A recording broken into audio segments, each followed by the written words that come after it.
তো আমরা মুসলমান, আমরা সবাই বিশ্বাস করি যে আমরা মৃত্যুর পর আমাদের মূল আখিরাতের জীবন শুরু হবে।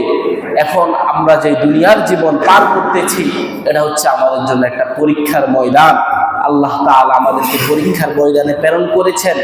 এই পরীক্ষার হলে যে ব্যক্তি ভালো করে পাশ করতে পারবে, যে ব্যক্তি ভালো করতে পারবে, সে ব্যক্তি আখিরাতে মৃত্যু তার সুন্দর হবে এবং সে আখিরাতে তার জন্য জান্নাত অপেক্ষা করতেছে। মৃত্যু এমন এক চিরসত্য বিষয়, যে বিষয়ে আল্লাহ তাআলা কোরআনের মধ্যে অসংখ্য জায়গায় বলেছেন। আল্লাহ তাআলা সূরা আলে ইমরানের 185 নং আয়াতে বলেন, কুল্লু নাফসিন যায়িকাতুল মাউত। কুল্লু নাফসিন, প্রতিটি প্রাণীকেই, প্রতিটি সৃষ্টি জীবকেই মৃত্যুর স্বাদ আস্বাদন করতে হবে। আমাদের প্রত্যেককেই, আপনি যত বড় রাজা বাদশাহী হন, আপনি দুনিয়ার যত বড় ক্ষমতাধরই হন, আপনি দুনিয়ার যেখানেই থাকুন, আপনাকে মৃত্যুর স্বাদ আস্বাদন করতে হবে।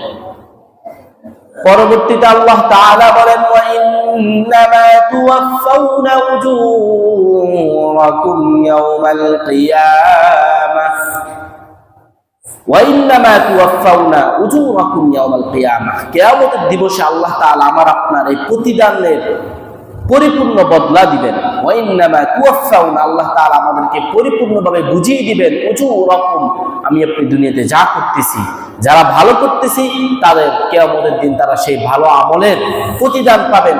যারা খারাপ করতেছি তাদের এই কিয়ামতের দিন তাদের জন্য খারাপ অপেক্ষা করতেছে। ফামান যুহজিহা আনিন নারি ওয়া উদখিলাল জান্নাতা ফাকাদ ফাজ। অথবা যে ব্যক্তিকে আল্লাহ তাআলা জাহান্নাম থেকে দূরে সরিয়ে জান্নাতে প্রবেশ করাবেন, ফাকাদ ফাজ, ওই ব্যক্তি প্রকৃতপক্ষে সফল কাম, ওই ব্যক্তি সফলতা অর্জন করেছে। আজকে আমরা মনে করি সফলতা মানে দুনিয়াতে একটা বিল্ডিং করা, একটা গাড়ি থাকা, একটা বাড়ি থাকা, এটাই আমরা মনে করি সফলতা। কিছুদিন আগে, এই গতকালকের খবর, এক মা, সে একটা বাড়িতে, নির্জন বাড়িতে প্রায় সপ্তাহখানেক মারা গিয়ে সে কি করে পচে গলে অবস্থা খারাপ। তার পাঁচটা ছেলে সন্তান, একটা মেয়ে, 4টা সন্তান, কেউ বুয়েটের শিক্ষক, কেউ কানাডা প্রবাসী, মানে খুব উচ্চ শিক্ষিত, আমরা যেটাকে বর্তমানে উচ্চ শিক্ষিত মনে করি দুনিয়ার লেভেলে। একজন ছেলে মেয়েও তার মায়ের খবর নেয়।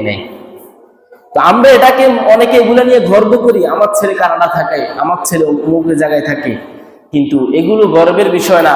আপনার ছেলে কোরআনে হাফেজ, আপনার ছেলে 5 ওয়াক্ত নামাজ পড়ে, এটা হচ্ছে গর্বের বিষয়।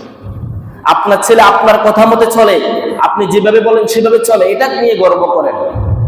আজকে আমরা যেগুলো নিয়ে গর্ব করি, এগুলো নিয়ে গর্ব করার বিষয় নয়, বরঞ্চ লাঞ্ছনা। আজকে আমরা দুনিয়ার জগতে একটু কেউ ভালো থাকলেই মনে করি খুব ভালো। এই যে আজকে আমাদের সামনে স্পষ্ট, যে মা তার পেট থেকে যাদেরকে 10 মাস 10 দিন তার গর্ভে রেখে কত কষ্ট করে প্রসব করেছেন, সে মা মৃত্যুবরণ করেছে, তার ছেলে মেয়ে একজনের কোনো খোঁজ খবর নাই। সেই মা পচে গলে 10 দিন একটা বাড়িতে ছিল। পরে ওই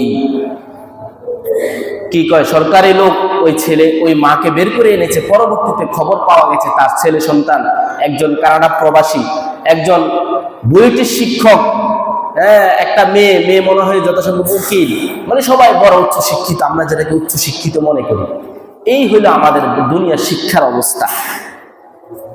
যাই হোক, যে আয়াত নিয়ে আমি আলোচনা করতেছিলাম, আল্লাহ তাআলা সে আয়াতে বলেছেন, ওয়ামাল হায়াতুদ দুনিয়া ইল্লা মাতাউল গুরুর।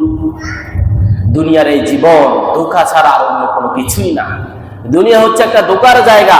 আপনি যদি দুনিয়া নিয়ে ব্যতিব্যস্ত হয়ে যান, তাহলে আপনি ধোঁকার মধ্যে পড়ে গিয়েছেন। দুনিয়া নিয়ে ব্যস্ত হওয়ার কিছু না, আপনি আখিরাত নিয়ে ব্যস্ত হন।